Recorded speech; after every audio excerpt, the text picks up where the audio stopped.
Hi friends, DVD player అనేది work చేయట్లేదు. Power అనేది అవుట్పుట్ రావట్లేదు.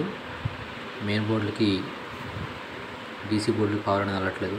ఏమైందంటే ఇక్కడ మనకి పవర్ నుంచి ట్యాంకర్ నుంచి అవుట్పుట్ అనేది కట్ ఆఫ్ అయిపోయి ఆన్ అవ్వట్లేదు. ఇక్కడ ఏమైందంటే ఒక కెపాసిటర్ 1000 UF10V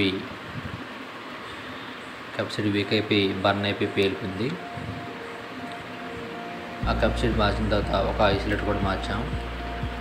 ఐసోలేటర్ మార్చినట్టు చూపించలేదు, నేను కెపాసిటీ ఒకటి మార్చినట్టు చూపించాను. కెపాసిటీ చాలా డ్యామేజ్ అయిపోయి పోయింది, వీక్ అయిపోయి. చూసారు కదా, ఇది కొత్త కెపాసిటీ వేసాను, ఆరెంజ్ కలరు.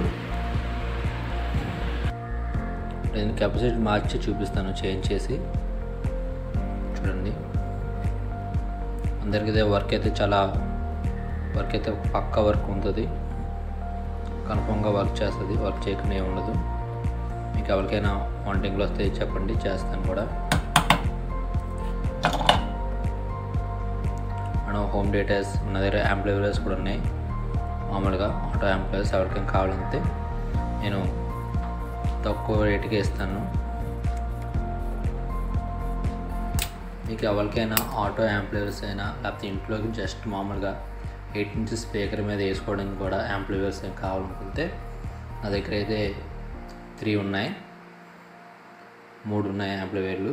మీకు ఎవరికైనా కావాలనుకుంటే నేను 800కి ఇచ్చేస్తున్నాను. ఓకేనా, నేను తక్కువ బడ్జెట్కి ఇస్తున్నాను. మీరు ఆన్లైన్లో అయితే మీకు 1015 ఉంటుంది. నా దగ్గర అయితే ఓన్లీ 800కి ఇస్తున్నాను. ఓకే ఫ్రెండ్స్, మీకు ఎవరికైనా కావాలంటే తీసుకోండి, పర్లేదు.